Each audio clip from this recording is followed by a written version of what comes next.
Hello दोस्तों, subscribe कीजिए doctor Ranjeet Kumar Singh IAS channel को और साथ ही साथ बेल आइकन को भी दबाइए अपने आईएएस की प्रिपरेशन को द बेस्ट करने के लिए।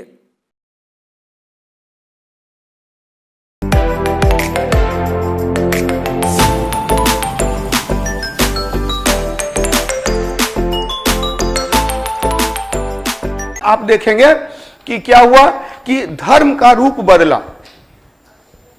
जो सनातन परंपरा है वो मौलिक संरचना है, और हिंदू धर्म जो है वो आज की संकल्पना है। सनातन परंपरा में गॉड से प्रे का कॉन्सेप्ट था, यज्ञ का कॉन्सेप्ट था, लेकिन जो हिंदू धर्म का विकास हुआ, मंदिर आ गया, मूर्तियां आ गई। मंदिर और मूर्ति का कॉन्सेप्ट ये पहले नहीं मिलता है।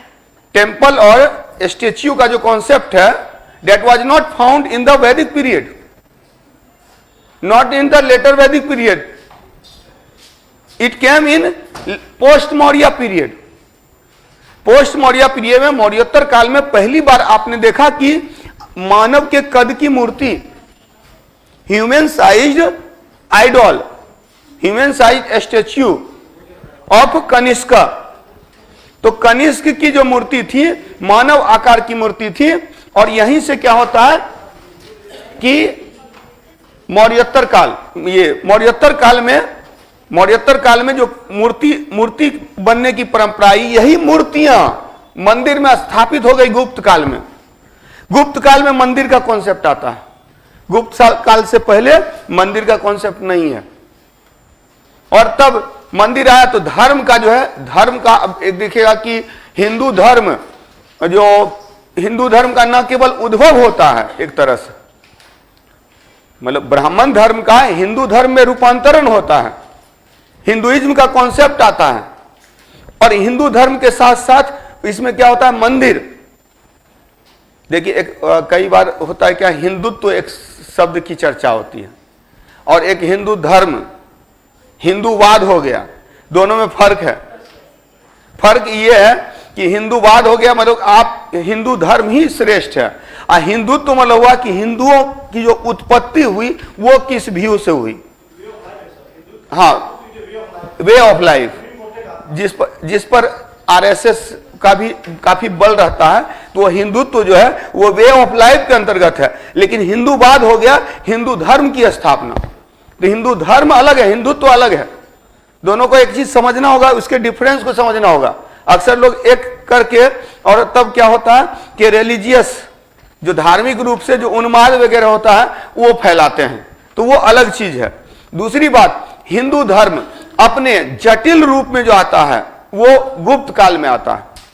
यानी गुप्त काल में क्या हो गया, मंदिर की संकल्पना आ गई, कॉन्सेप्ट ऑफ टेम्पल, मूर्ति पूजा की संकल्पना आ गई, स्टेच्यू वर्शिप होने लगा, आइडल वर्शिप होने लगा। तो ये जो है, हालांकि पहले भी आइडल वर्शिप है, लेकिन पहले छोटी छोटी मूर्तियां हैं। वो हम लोग वहां पर क्या करते हैं कि वहां मूर्ति पूजा होगी, केवल अनुमान लगाते हैं। It was a assumption for Harappan period. Harappa काल के लिए मूर्ति पूजा का केवल एजम्पशन है। यहां पूरे साक्ष्य मिलते हैं, मंत्रोच्चारण किया जा रहा है। तो जो गुप्त काल है वो स्वर्ण युग है। तो सांस्कृतिक विकास के अर्थ में, विज्ञान और प्रौद्योगिकी के विकास में, और साथ ही साथ हिंदू धर्म यहां विकसित रूप में प्रस्तुत होता है।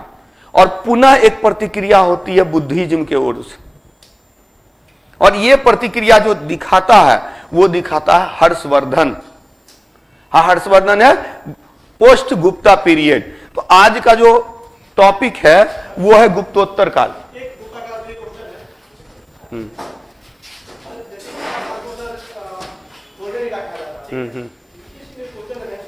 मेंस की क्लास नहीं कर रहे हैं, इस पर डिस्कशन क्लास के बाहर कीजिएगा। अभी पीटी बैठिए, मैं बता रहा हूं पीटी पर। फिर वही चीज क्यों कहते हैं स्वर्ण युग, या बहुत सारा क्वेश्चन पीटी का क्वेश्चन है। नहीं, इसी वही बात तो मैं बोल रहा हूं कि गोल्डन एज क्यों नहीं कहा जाता, स्वर्ण काल क्यों नहीं कहा जाता। कल की क्लास आप देख लीजिए तो क्लियर हो जाएगा। इसीलिए नहीं कहा जाता है राजनीतिक पतन का काल है। कल आए थे आप? नहीं आए थे, मेरी क्लास देखे थे लेकिन अनुपस्थित थे, तो अच्छे से नहीं देखे थे। क्योंकि मैंने कहा था राजनीतिक पतन है, आर्थिक पतन है, तो राजनीतिक और आर्थिक जब पतन है तब फिर गोल्डन एज कहना यह अपने आप का महिमा मंडनहीन होगा, तो इस अर्थ में नहीं है। लेकिन जो है अगर आप सांस्कृतिक दृष्टिकोण से देखें, विज्ञान और प्रौद्योगिकी के दृष्टिकोण से देखें, in approach to science and technology and cultural development, then it was golden period, फिर तब स्वर्ण युग है। ठीक है, फिर वही ये मेंस का पार्ट है, मुख्य परीक्षा पीटी पहले पास कर लीजिए, फिर हम लोग मेंस की भी क्लास करेंगे। इतिहास में करवाऊंगा भी, इतिहास में मेरा नेट भी निकला हुआ है और वो एक ही बार में बैठा और निकल गया नेट, तो ऐसे ही नहीं निकला, कॉन्सेप्ट बना हुआ है और इतना कॉन्सेप्ट काफी है। मैं ये नहीं कहता हूं कि मैं बहुत जानता हूं, लेकिन जितना जानता हूं उतना आप लोगों के लिए सफिशिएंट है, जिससे आप क्वालिफाई कर सकते हैं। चलिए, तो लेटर गुप्ता पीरियड, काहे कि ज्ञान की कोई सीमा है नहीं, हाँ बहुत ज्ञान अर्जित कर सकते हैं।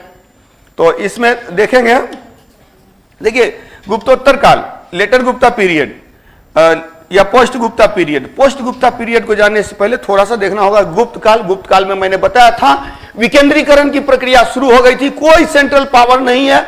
Samudragupta was the last ruler, Samudragupta अंतिम शासक था, who tried to integrate India, north India and south India, जिसने उत्तर भारत और दक्षिण भारत को एक करने का प्रयास किया। कौन? समुद्रगुप्त। आफ्टर समुद्रगुप्त के बाद ढेर सारी क्षेत्रीय शक्तियां हैं, रीजनल पावर्स हैं। यहां आप देखेंगे कन्नौज में मौखरी, यहां मौखरी है कन्नौज में। फिर ये थानेश्वर, पंजाब वाला क्षेत्र, हरियाणा वाला क्षेत्र, थानेश्वर में पुष्यभूति है थानेश्वर में।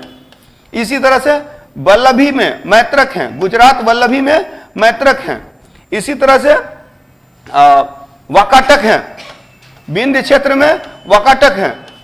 इसी तरह से उत्तर गुप्त शासक, उत्तर गुप्त लेटर गुप्ता रूलर है, कहां पे है? तो ये यूपी और बिहार वाले क्षेत्र में।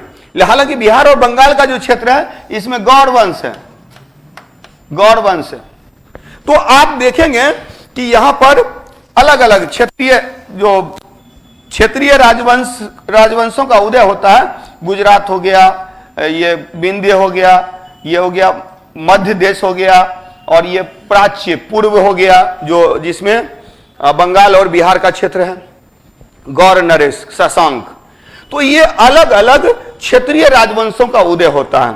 तो इन लेटर गुप्ता पीरियड, गुप्तोत्तर काल में जो केंद्रीकृत सत्ता का पतन होता है, it was a decline of centralised power.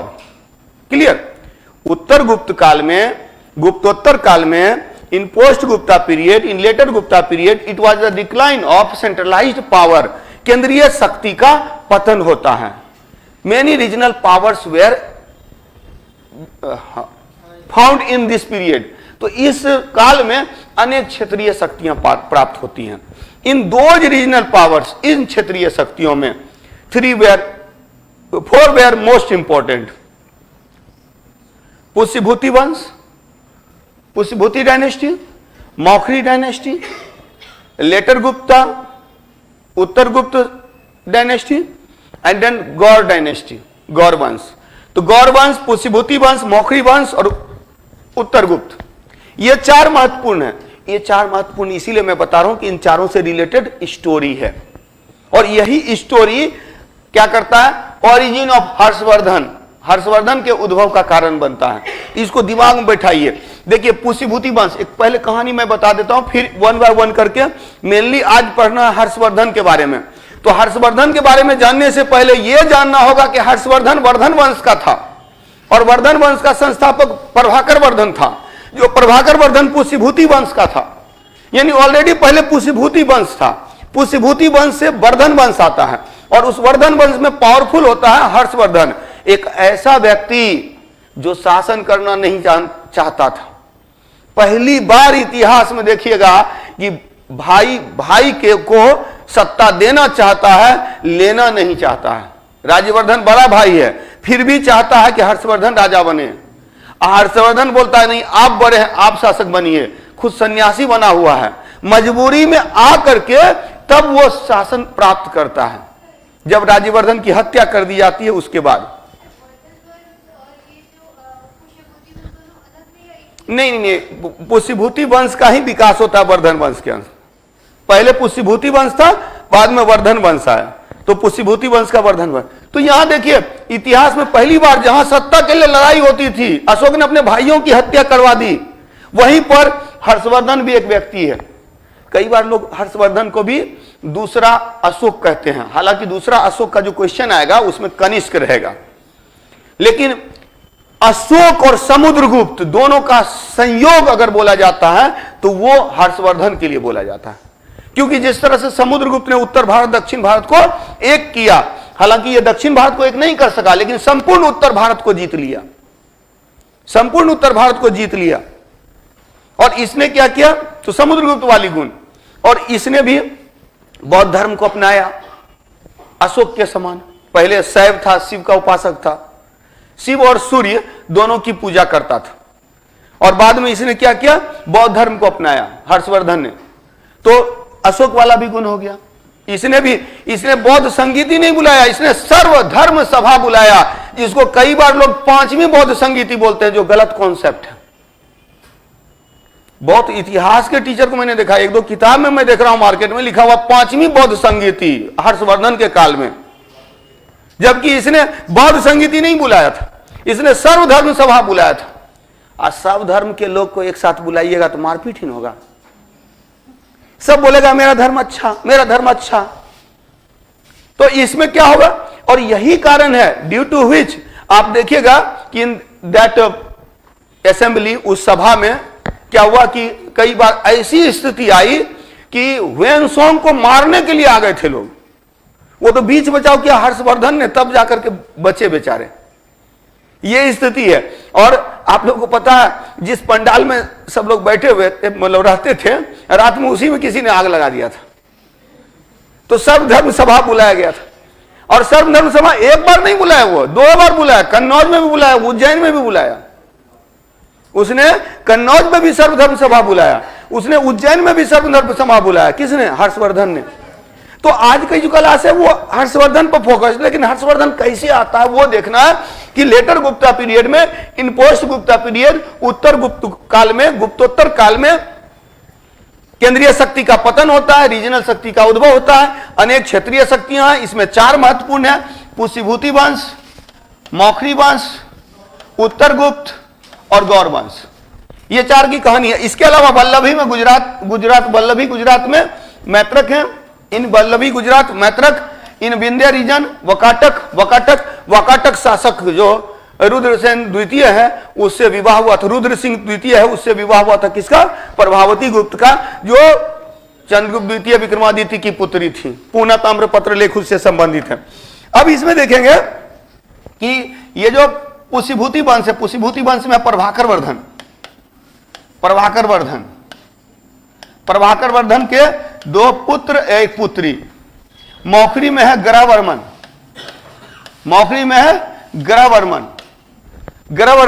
ये प्रभाकर वर्धन का एक पुत्र था राज्यवर्धन, एक हर्षवर्धन, और एक राज्यश्री पुत्री थी। राज्यश्री का विवाह हुआ ग्रहवर्मन से, मौखरी वंश के शासक।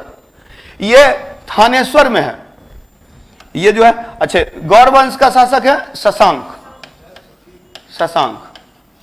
और यह उत्तर गुप्त में है Devagupta.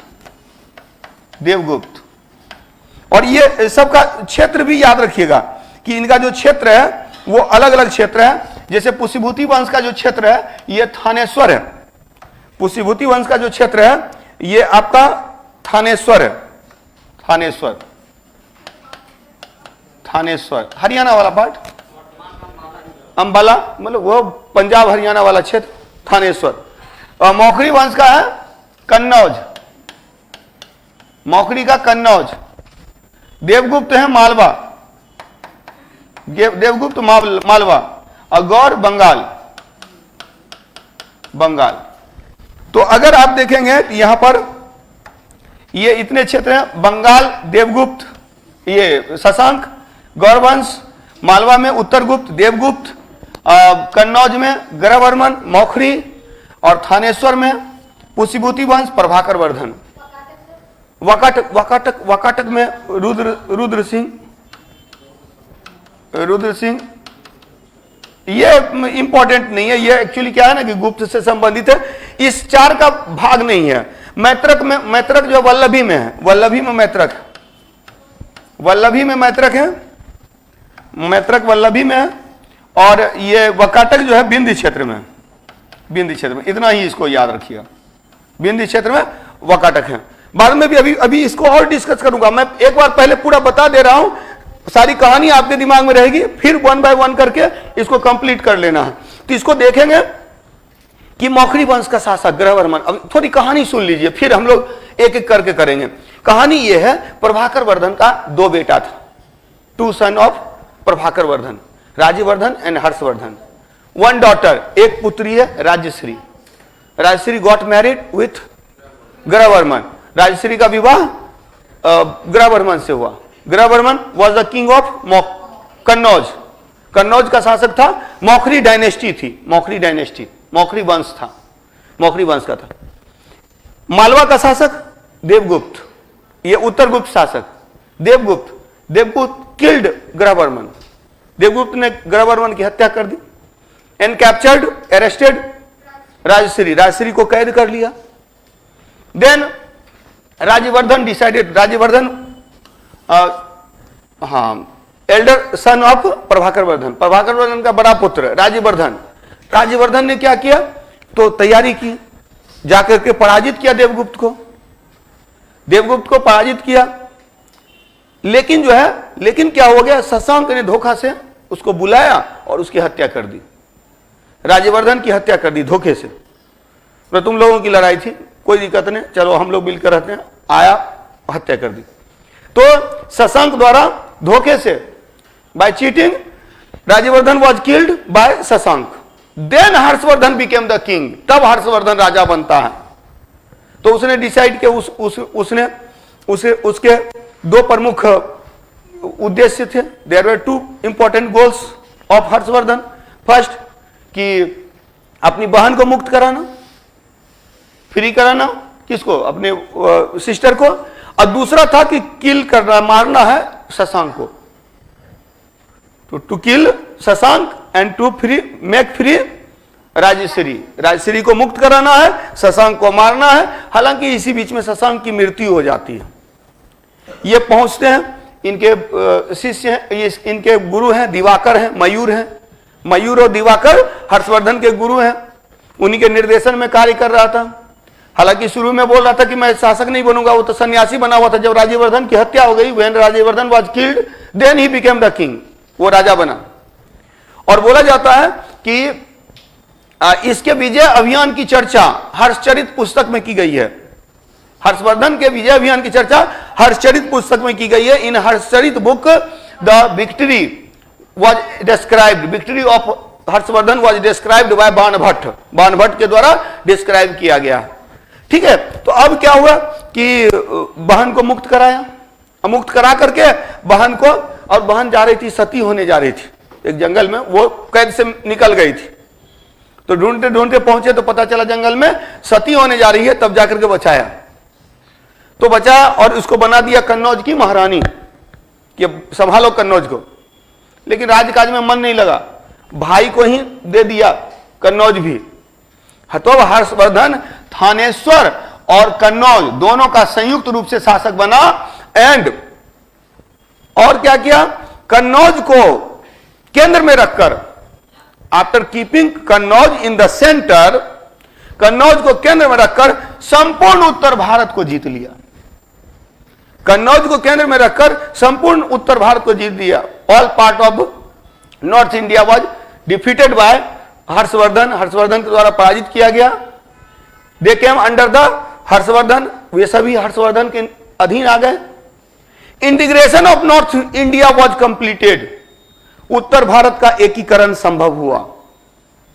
And in this sense, इसी सेंस में बाणभट्ट ने इसे समुद्रगुप्त कहा, मतलब पोस्ट गुप्ता पीरियड का समुद्रगुप्त कहा, Samudragupta of post Gupta period, गुप्तोत्तर काल का समुद्रगुप्त कहा। मतलब वही लिखता है, बाणभट्ट ही लिखता है कि इसमें हर्षवर्धन में समुद्रगुप्त और अशोक के गुण थे। इस पर मुख्य परीक्षा में क्वेश्चन भी आता है ऑप्शनल हिस्ट्री में। तो यहां पर देखेंगे उत्तर भारत को जीत लिया, बट 630 ईस्वी में 630 ईस्वी में in the battle of Narmada के युद्ध में ही was defeated by Pulakeshin second, Pulakeshin द्वितीय द्वारा पराजित हुआ। And so he didn't go to south India, इसीलिए वो दक्षिण भारत नहीं जा सका, दक्षिण भारत नहीं जा सका। क्लियर?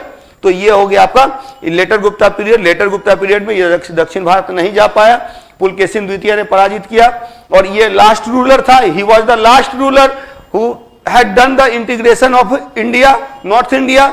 उत्तर भारत को जो एकीकरण कर सका, ये अंतिम शासक था। इसके बाद अनेक शासक हो गए।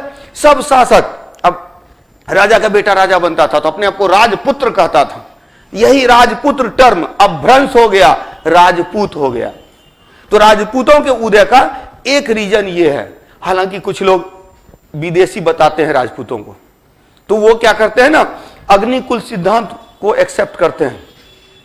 Agnikul theory, Agnikul theory was given by whom? It was given by Chand Bardai. Chand Bardai का नाम सुने? चंद्रवरदाई, चंद्रवरदाई पृथ्वीराज, हाँ, पृथ्वीराज चौहान के दरबार में था, जिसने पृथ्वीराज रासो पुस्तक की रचना की। वो क्या बोलता है पता है? वो बोलता है कि जब धर्म की क्षति हो रही थी, कोई क्षत्रिय नहीं बच गया था।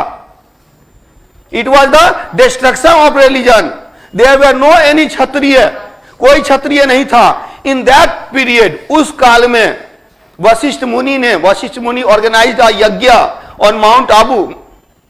माउंट आबू पर्वत पर, माउंट आबू पर एक यज्ञ का आयोजन किया था वशिष्ठ मुनि ने।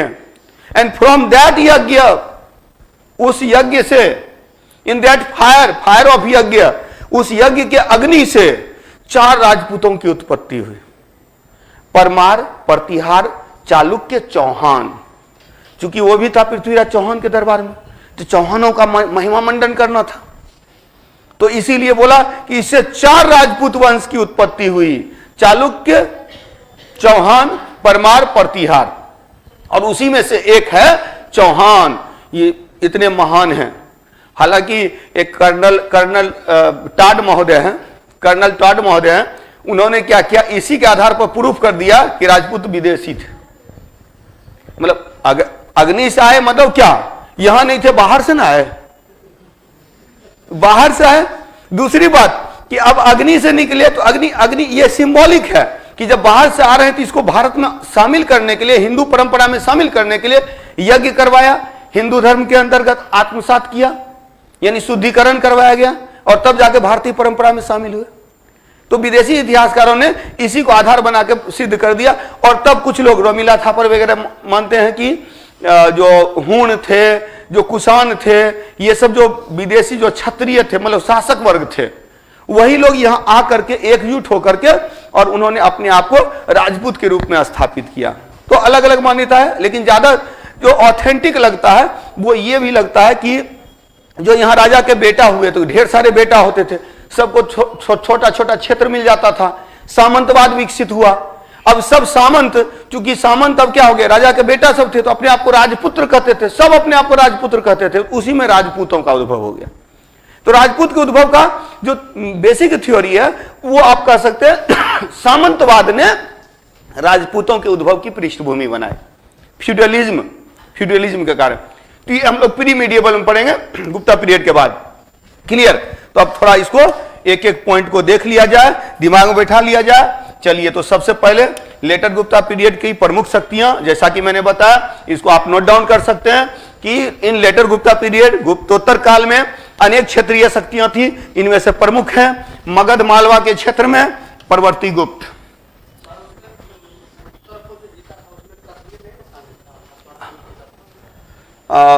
कश्मीर तक का क्षेत्र था, मतलब कि उसमें एग्जैक्ट नहीं है, ऐसा कोई एक्सप्लेनेशन उस तरह का नहीं है।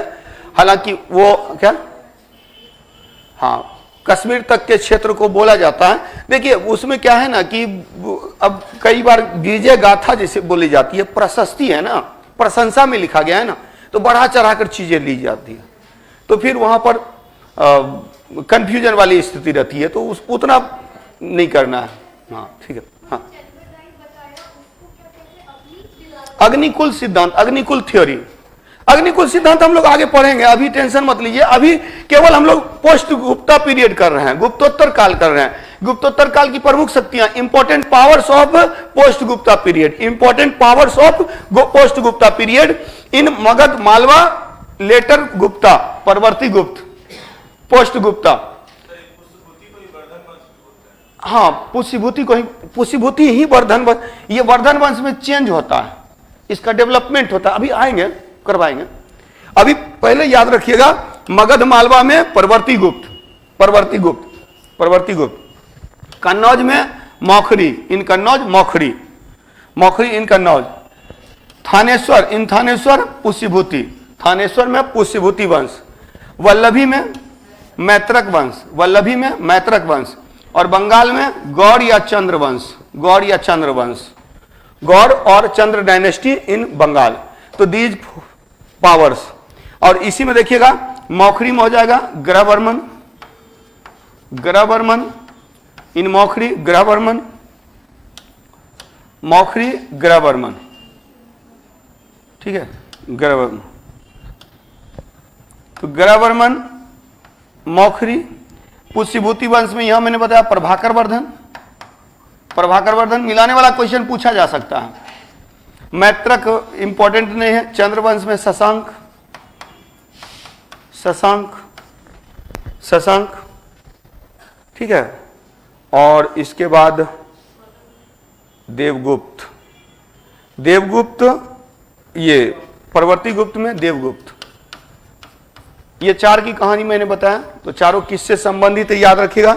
मालवा का देवगुप्त, मालवा का देवगुप्त, मौखरी का ग्रहवर्मन, ये कन्नौज का ग्रहवर्मन, कन्नौज का ग्रहवर्मन, थानेश्वर का प्रभाकर वर्धन और बंगाल में शशांक, बंगाल में शशांक। तो ये चार प्रमुख है जिससे रिलेटेड मैंने कहानी बताया कि प्रभाकर वर्धन, प्रभाकर वर्धन जो एक शक्तिशाली शासक हुआ पुष्यभूति वंश का, इसने एक नए वंश की नींव डाली जिसको कहते हैं वर्धन वंश। तो प्रभाकर पुष्यभूति वंश से ही वर्धन वंश की उत्पत्ति हुई, वर्धन वंश का विकास हुआ। तो पुष्यभूति वंश से क्लियर, सबके दिमाग में बैठ गया। मगध मालवा में परवर्ती गुप्त, देवगुप्त शासक। कन्नौज में मौखरी वंश, ग्रहवर्मन शासक। थानेश्वर में पुष्यभूति वंश, प्रभाकर वर्धन, प्रभाकर वर्धन शासक। वल्लभी में मैत्रक, वल्लभी में मैत्रक। और बंगाल में गौड़ या चंद्रवंश। इसी में मैंने बताया था, एक पॉइंट और बता दिया था, वो बताया था विंध्य क्षेत्र में, विंध्य क्षेत्र में कौन था, वाकाटक, वाकाटक, वाकाटक। एक्चुअली वाकाटक वंश का संस्थापक विंध्य शक्ति था, वाकाटक वंश का संस्थापक। ये आएगा, इसकी चर्चा आएगी हम लोग जब राजपूत काल करेंगे ना, तो राजपूत काल में हो जाएगा, राजपूत पीरियड में आ जाएगा, फिर से आ जाएगा, जो वाकाटक वंश वहां पढ़ना है। क्लियर, यहां याद रखेंगे मगध मालवा में बेसिकली मालवा क्षेत्र में देवगुप्त, परवर्ती गुप्त है। कन्नौज क्षेत्र में ग्रहवर्मन। अब धीरे धीरे देखिए, एक चीज और याद रखिएगा, जो पाटलिपुत्र जो शक्तिशाली था, जो मगध शक्तिशाली था, वो धीरे धीरे गुप्त काल तक जाते जाते मध्य प्रदेश मालवा वाले क्षेत्र में चला जाता है, और वही हर्षवर्धन तक आते आते कन्नौज में चला जाता है। और हर्षवर्धन के बाद हर्षवर्धन ने कन्नौज को इतना महत्वपूर्ण बना दिया, Kannauj became the most important place in north India in the period of Harshvardhan. That means कि इसके बाद क्या हो गया, जो कोई भी कन्नौज पर अधिकार करेगा वो सारा उत्तर भारत उसका है। All part of north India in the hand of those person who one Kannauj. जो कन्नौज जो जीता उसका उत्तर भारत उसका। और इसीलिए कन्नौज पर अधिकार करने के लिए तीन शक्तियों के बीच संघर्ष हुआ। ट्राई पावर जो ये त्रिपक्षीय शक्ति है ना, त्रिपक्षीय संघर्ष, ट्राई पावर स्ट्रगल, राष्ट्रकूट, पाल, प्रतिहार। शुरू किया प्रतिहार, एट लास्ट प्रतिहार के ही फेवर में गया, लेकिन इन सब में राष्ट्रकूट ने दोनों को कूट दिया। आप देखेंगे कि राष्ट्रकूट जब आए तो वो शक्तिशाली हैं, वो आकर के हार गए। और सबसे लाभ में लेकिन रहे बंगाल वाले, बंगाली बाबू बहुत तेज थे। जैसे आता था ना ये राष्ट्रकूट, तो वो तो कूट देता था उसको प्रतिहार को, आइए जाकर के आत्मसमर्पण कर देता था, बोलता था कि नहीं आप जीते हुए हैं, और फिर जैसे जाता था फिर कब्जा कर लेता था। तो यही चीज है। तो बंगाली बाबू तेज निकले, सबसे ज्यादा लाभ में वही रहे। पाल वंश जो है वो सबसे ज्यादा उसी में। चलिए नेक्स्ट में, तो important parts of the Gupta post Gupta period, Magadh Malwa, later Gupta, उत्तर गुप्त, परवर्ती गुप्त, देवगुप्त शासक। कन्नौज में मौखरी गरावर्मन, थानेश्वर में पुष्यभूति प्रभाकर वर्धन, वल्लभी में मैत्रक, और बंगाल में गौड़, चंद्रवंश, शशांक। क्लियर। अब इससे आगे देखते हैं। तो अभी मैंने जो कहानी बताया, पुष्यभूति वंश का शासक था Prabhakar Vardhan. Prabhakar Vardhan was the king of Pushyabhuti dynasty. Prabhakar Vardhan was the king of Pushyabhuti dynasty, powerful king of Pushyabhuti dynasty who had established the Vardhan dynasty. इसी ने क्या किया था, वर्धन वंश की स्थापना की, वर्धन वंश की स्थापना की, वर्धन वंश की स्थापना की। इसका शासन कहां था, थानेश्वर में। थानेश्वर, थानेश्वर में, in Thaneshwar Pushyabhuti dynasty was found. Thaneshwar में पुष्यभूति वंश था, जिसका शासक था, जिसका एक शक्तिशाली शासक हुआ Prabhakar Vardhan. Prabhakar Vardhan who had established the Vardhan dynasty, जिसने वर्धन वंश की स्थापना की। इनके 3 इशू है, देयर आर 3 इशूज। तो 3 संतान थी, 3 संतानें थी, 2 पुत्र थे, 2 सन एंड 1 डॉटर। 2 पुत्र हैं, राज्यवर्धन, हर्षवर्धन, और इसके बाद राज्यश्री, राज्यश्री पुत्री। Clear. Rajyavardhan, Rajyavardhan became the king after Prabhakar Vardhan. Prabhakar Vardhan के बाद राज्यवर्धन शासक बना। हालांकि हर्षवर्धन शासक बनना नहीं चाहता था, राज्यवर्धन चाहता था हर्षवर्धन शासक बने। Rajyavardhana wanted to make Harshavardhana king, but Harshavardhana denied कि यू आर एल्डर ब्रदर, आप बड़े भाई हो, बी द किंग, आप शासक बनो। तो यह चीज जो है हर्षवर्धन ने राज्यवर्धन को कहा, और राज्यवर्धन को चूंकि बड़ा होने के नाते शासक बनना पड़ा।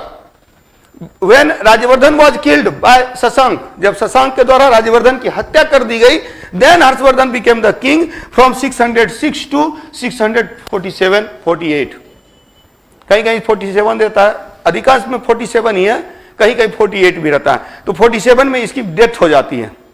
After the death of Harshavardhana, Harshvardhan की मृत्यु के बाद ancient India ended. Ancient India का, प्राचीन भारत का एक तरह से खत्म हो जाता है, मध्यकालीन भारत की शुरुआत होती है। लेकिन कंप्लीट मध्यकालीन भारत जो बोला जाता है, एग्जैक्ट बोला जाता है, तुर्की शासन की स्थापना से मध्यकाल का आगमन हुआ। तो एक टाइम पीरियड है फ्रॉम हर्षवर्धन टू मोहम्मद बिन कासिम। मोहम्मद बिन कासिम जो 712 ईस्वी में भारत आया था, 712 ईस्वी में भारत आया था, नहीं 712 ईस्वी में मोहम्मद बिन कासिम भारत आया था। यहां से लेकर के, और जब 1206 ईस्वी में जब मृत्यु होती है किसकी, मोहम्मद गौरी की मृत्यु होती है, तो इस टाइम पीरियड में कुछ एंशियंट के भी कैरेक्टरिस्टिक्स दिखाई पड़ते हैं, प्राचीन लक्षण भी दिखाई देते हैं। और चूंकि इस्लाम का आगमन हो गया 712 ईस्वी में, मोहम्मद बिन कासिम आ गए, तो इस्लामिक कल्चर, एक नई कल्चर जो क्या था, जो रिलीजियस बुक से रूल होता था, धार्मिक ग्रंथ से जिसमें शासन हो रहा है, यानी एक संकीर्ण दृष्टिकोण का आगमन होता है। मध्य युग मैंने बताया था, मध्य युग का मतलब वही है। तो ये मध्ययुगीन संस्कृति यहां आ गई, और इसीलिए this period was called pre medieval period. इसको पूर्व मध्यकाल कहा जाता है, मध्यकाल नहीं पूर्व मध्यकाल कहा जाता है। तो उस पर हम लोग बाद में आएंगे। लेकिन after the death of Harshavardhana, Harshvardhan की मृत्यु के बाद, तो पुष्यभूति वंश was, Pushyabhuti dynasty was found in Thaneshwar. Thaneshwar में पुष्यभूति वंश था। एक शक्तिशाली शासक हुआ Prabhakar Vardhan, who had established Vardhan dynasty, जिसने वर्धन वंश की स्थापना की। इन वर्धन डायनेस्टी, प्रभाकर वर्धन है 3 इशू, 3 पुत्र संतानें थी, 2 पुत्र और 1 पुत्रियां, 1 पुत्री। और ये याद रखिएगा, राजश्री वाज, ये राजश्री का विवाह किससे हुआ, गरावर्मन, गरावर्मन किंग ऑफ कन्नौज, कन्नौज के शासक। चलिए तो आगे देखते हैं। तो घटनाक्रम क्या है कि थानेश्वर वंश में, वंश का शासक बना राज्यवर्धन। पुष्यभूति वंश के अंतर्गत थानेश्वर, थानेश्वर है, इसी को वर्धन वंश भी कहते हैं, इसी को पुष्यभूति भी बोलते हैं, कंफ्यूज मत कीजिएगा, एक ही है। मतलब कि कहने का अर्थ है कि एक नया डायनेस्टी एस्टेब्लिश किया पुष्यभूति वंश के अंतर्गत। वर्धन वंश की स्थापना की थी किसने, राज्यवर्धन ने, राज्यवर्धन ने। तो इसी के अंतर्गत किया था। तो पुष्यभूति वंश के अंतर्गत राज्यवर्धन है किंग। कन्नौज में मौखरी वंश का शासक है गरावर्मन, मौखरी डायनेस्टी का है गरावर्मन। अब बंगाल में कौन है, शशांक, बंगाल में शशांक। और इसी समय दक्षिण में मालवा में परवर्ती गुप्त शासक है देवगुप्त, देवगुप्त। और इसी के बीच कहानी मैंने बताया था कि विवाह हुआ, राजश्री का विवाह हुआ ग्रहवर्मन से। देवगुप्त ने ग्रहवर्मन को पराजित किया, मार दिया, कब्जा कर लिया कन्नौज पर, इसकी बहन को गिरफ्तार कर लिया और तब राज्यवर्धन गया। राज्यवर्धन ने इसको पराजित किया, लेकिन शशांक ने इसको मार दिया, धोखे से मार दिया, by cheating. Clear? Then Harshvardhan became the king, तब हर्षवर्धन बनता है शासक। क्लियर? तो थानेश्वर पुष्यभूति वंश राज्यवर्धन, कन्नौज मौखरी वंश ग्रहवर्मन, बंगाल गौड़ या चंद्र वंश शशांक, मालवा परवर्ती गुप्त देवगुप्त। एकदम रट जाना, याद कर लेना, बहुत आसान है, ये कहानी टाइप से है, याद हो जाता है, ज्यादा यहां परेशानी है नहीं। परेशानी होती है ज्यादातर जो हड़प्पा वगैरह जो हम लोग पढ़े उन सब।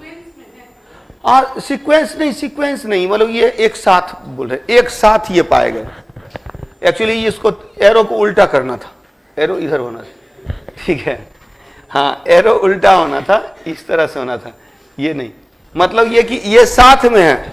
कन्नौज वो मैप है ना, इंडिया का मैप तो अभी बताया ही था आप लोगों को। तो मैप की स्थिति जब देखेंगे तो मैप में कुछ इस तरह से, तो यहां पर देखेंगे कन्नौज है, कन्नौज यूपी में है ना, कन्नौज यूपी में है। यहां है थानेश्वर, हाँ नीचे होगा, नीचे होगा कन्नौज, ये इसके आसपास है। यहां है कन्नौज, ये थानेश्वर है, पंजाब वगैरह का क्षेत्र, पंजाब हरियाणा का क्षेत्र थानेश्वर। यहां पर मालवा है, मालवा यहां है, यहां बंगाल है, बंगाल। तो ये एक साथ, तभी तो ये स्टोरी बनती है। कन्नौज नीचे है, ये मतलब विंध्याचल से थोड़ा ऊपर, विंध्याचल से थोड़ा ऊपर पड़ता है, तो मालवा का पड़ोसी हो जाता है। तो पड़ोसी था इसीलिए मार दिया, मार दिया, और ये स्थिति हो गई। ठीक है, नेक्स्ट पे आते हैं हम लोग। अगला अब है Harshvardhan became the king, Harshvardhan शासक बना। हर्षवर्धन से क्या क्या प्रश्न बन सकते हैं? पहली बात तो crown ceremony was done in 606 BC, 606 ईस्वी में, 606 AD, 606 ईस्वी में he became the king, Harshavardhana became the king, Harshavardhana राजा बना। क्राउन सेरेमनी वाज डन, मतलब राज्याभिषेक किया गया। तो इसकी हर्षवर्धन का राज्याभिषेक कब हुआ? 606 ईस्वी में। ठीक है, तो रिलेटेड फैक्ट्स ऑफ हर्षवर्धन, तो हर्षवर्धन से संबंधित अच्छा कार्य है, इंपॉर्टेंट वर्क है, या इंपॉर्टेंट फैक्ट कर सकते हैं, संबंधित अन्य तथ्य क्या क्या मजबूत महत्वपूर्ण तथ्य। तो 3 ईस्वी सन आपके लिए इंपॉर्टेंट है, एक 606, एक 630, एक 647। 647 में डेथ होती है और 606 में इसका राज्याभिषेक होता है। बीच में एक टाइम पीरियड है 630 ईस्वी में, मैंने बताया उत्तर भारत को जीत लिया, उत्तर भारत को जीत लिया हर्षवर्धन ने। अच्छा, हर्षवर्धन के काल में ह्वेनसांग भारत आया था, और इसीलिए हर्षवर्धन का वर्णन 2 प्रमुख व्यक्ति करता है, एक बाणभट्ट, दूसरा करता है ह्वेनसांग। बाणभट्ट की पुस्तक है हर्षचरित और ह्वेनसांग की पुस्तक है सी यू की। तो 2 पुस्तकों में इसका खूब यशगान किया गया। तो victory of Harshavardhana was explained in 2 books, 2 पुस्तकों में, इन हर्षचरित में एंड इन सी यू की पुस्तक में। क्लियर? तो हर्षवर्धन से संबंधित याद रखेंगे, राज्याभिषेक हुआ 606 में, 630 में बैटल ऑफ नर्मदा, नर्मदा के युद्ध। In the battle of Narmada के युद्ध में पुलकेशिन द्वितीय ने इनको पराजित किया। He was defeated by Pulakeshin second, the Chalukya ruler. It was described in Aihole inscription, इसका वर्णन एहोल अभिलेख में किया गया। Aihole inscription, the writer of Aihole inscription was Ravi Kirti. तो एहोल अभिलेख का रचनाकार कौन है? रवि कीर्ति है। क्लियर? हाँ, हर्षवर्धन का शिलादित्य आएगा, पॉइंट आएगा, मे भी कि है। ठीक है, शिलादित्य के नाम से भी इनको जाना जाता है, मतलब कि इसने शिलादित्य की उपाधि ली थी, हर्षवर्धन ने शिलादित्य की उपाधि ली थी, शिलादित्य हर्षवर्धन। क्लियर? तो हर्षवर्धन ने 630 ईस्वी में हर्षवर्धन ने को नर्मदा के युद्ध में पराजित किया। दैट मीन्स कि आफ्टर 630 एडी 630 ईस्वी के बाद यह दक्षिण नहीं जा पाया, यानी उत्तर भारत तक ही, मतलब बोलते नहीं कि जीतते जीतते पहुंचा दक्षिण तो वहां हार गया, तो उत्तर में ही संतुष्ट रहा, उत्तर में ही संतुष्ट रहा, नॉर्थ तक ही संतुष्ट रहा। क्लियर? तो इस तरह से हर्षवर्धन ने को पुलकेशिन द्वितीय ने पराजित किया, नर्मदा की युद्ध में पराजित किया। इसकी जानकारी हमें एहोल अभिलेख से मिलती है। एहोल अभिलेख रवि कीर्ति ने जारी किया। और तब आप लोगों को मैंने बताया था प्रयाग प्रशस्ति किसने लिखा था? हरिसेन ने। प्रयाग प्रशस्ति के बाद का अभिलेख है मंदसौर अभिलेख। मंदसौर अभिलेख किसने लिखा था? वत्स भट्टी ने। वत्स भट्टी ने। वत्स भट्टी ने। इसके बाद हो गया ये एहोल। एहोल लिखा कौन? रवि कीर्ति। और इसके बाद अभी पूर्व मध्यकाल करेंगे, राजपूत काल करेंगे तो देवपाड़ा अभिलेख। देवपाड़ा अभिलेख किसने लिखा? धोई। धोई। ठीक है, एकदम रट जाइएगा, याद हो गया होगा आप लोगों को। चलिए नेक्स्ट आगे बढ़ा जाए। तो हर्षवर्धन से संबंधित इंपॉर्टेंट ईयर हो गया 3, 606, 630, 647। 647 में इसकी मृत्यु हो गई। इसी बीच में ह्वेनसोंग 629 ईस्वी में भारत आता है और 629 से 645 तक लगभग रहता है, लगभग 16 साल रहता है, लगभग 16 साल रहता है। 644 645 के आसपास में वो जाता है। बोला जाता है ढेर सारी किताबें लेके जा रहा था। कुछ लोग बोलते हैं कि नाव में आग लग गई, उसमें काफी कुछ जल गया। पूरा बौद्ध ग्रंथ सब जो था उठा कर ले जा रहा था चाइना। ठीक है, तो यहां पर कुछ लोग बोलते हैं कि डूब गया। हाँ, डूब गया। चलिए, हर्षवर्धन की जानकारी का स्रोत, जानकारी का स्रोत ग्रंथ, तो source book of information of Harshavardhana. Harshvardhan की जानकारी का स्रोत ग्रंथ क्या क्या है? एक तो हर्षचरित है, रिटन बाय बाणभट्ट। बाणभट्ट की कई पुस्तकें हैं। एक तो है हर्षचरित, इसके बाद है सारीपुत्र प्रकरण। सारी वो अशुघोष का है ना। और तो ये बुद्धचरित, बुद्धचरित भी अशुघोष का है। अशुघोष का पुस्तक, अच्छा अशुघोष की पुस्तक है बुद्धचरित। इसका है 2, कादम्बरी है और एक है हर्षचरित है। बाणभट्ट की एक पुस्तक है कादम्बरी, ये याद रखें कादम्बरी। और उसकी 3 पुस्तक है, अशुघोष की 3 पुस्तक है, बुद्धचरित, सारीपुत्र प्रकरण और सौंदरानंद। सौंदरानंद 3 पुस्तक है उसकी। इसकी 2 पुस्तक है, यानी बाणभट्ट की पुस्तक ही है हर्षचरित और कादम्बरी। और हर्षवर्धन खुद राइटर था। Harshvardhan was also a writer. Harshvardhan ने पुस्तक लिखी है रत्नावली, नागानंद, तो 3 पुस्तकें लिखी है। ठीक है, तो 3 book was written by Harshavardhana. Harshavardhana के द्वारा 3 पुस्तकें लिखी गई है। एक तो प्रियदर्शिका, प्रियदर्शिका, हाँ देख के बोल रहे हैं ना, हाँ वो तो देख ही रहा हूं।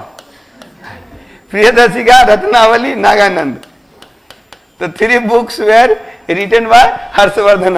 हर्षवर्धन के द्वारा 3 पुस्तक की रचना की गई थी, रत्नावली, प्रियदर्शिका, नागानंद। रत्नावली, प्रियदर्शिका, नागानंद, याद रखें। तो पुस्तक, और सबसे ज्यादा पुस्तक अगर किसी का मिलता है, किसी शासक का, तो राजा भोज का मिलता है, भोज परमार। भोज परमार ने बहुत सारी पुस्तकें लिखी थी।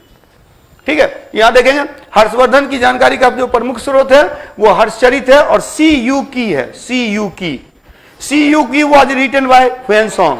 ह्वेनसोंग came in the period of time period of Harshavardhana. Hiuen Tsang was in the court of Harshavardhana. Harshavardhana के दरबार में ये रहा।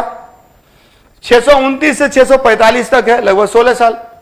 15 साल फाहियान, 16 साल ये ह्वेनसोंग। ह्वेनसोंग की पुस्तक CU की।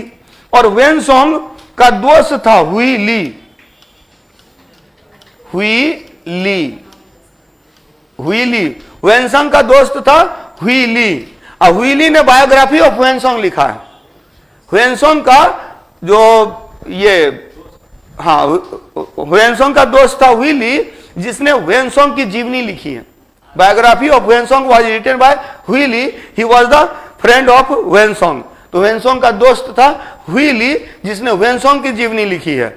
और ह्वेनसोंग की पुस्तक थी CU की। CU की पुस्तक लिखा है ह्वेनसोंग ने, और CU की में हर्षवर्धन का पूरा गुणगान किया गया है। क्लियर? तो सारा पॉइंट क्लियर ना।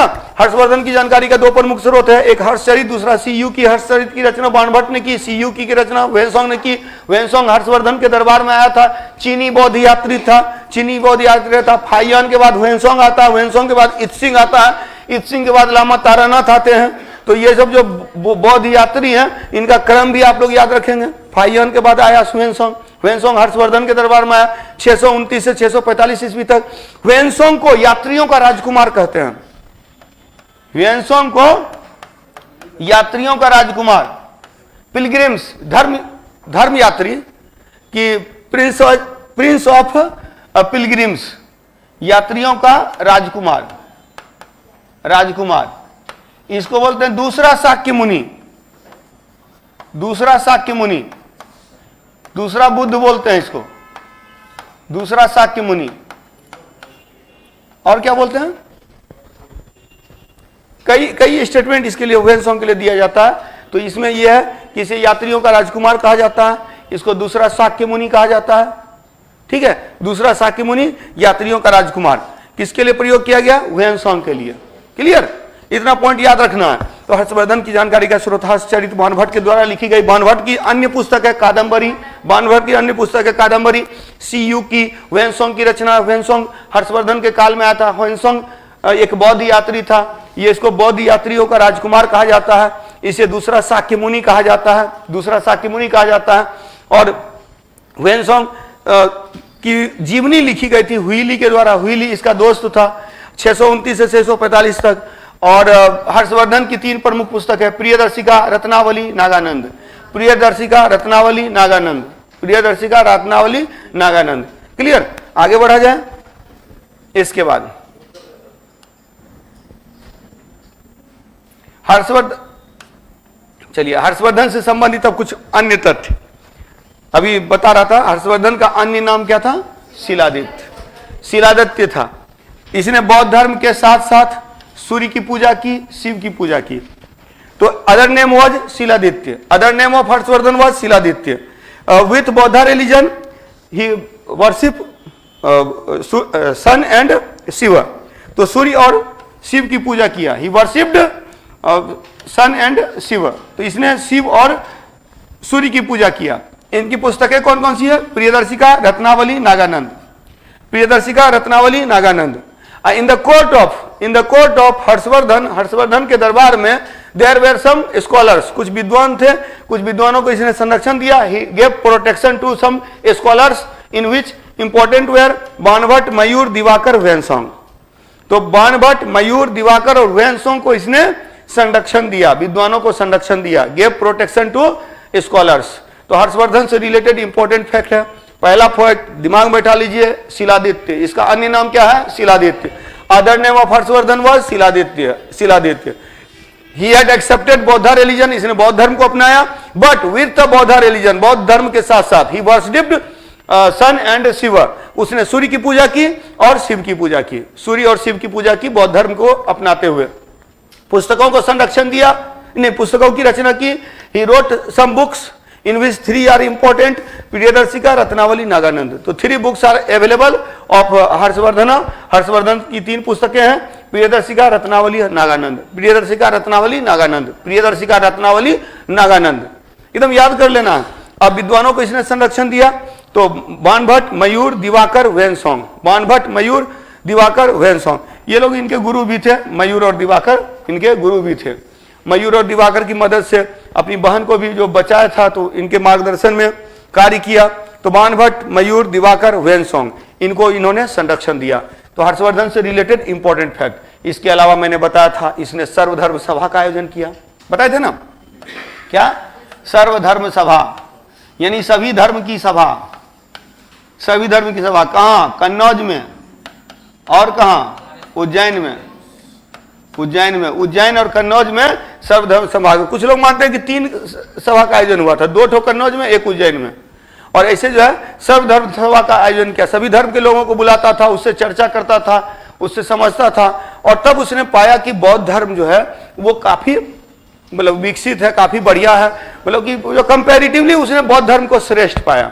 तो बौद्ध धर्म को श्रेष्ठ पाया, बौद्ध धर्म को अपनाया, बौद्ध भिक्षु बना।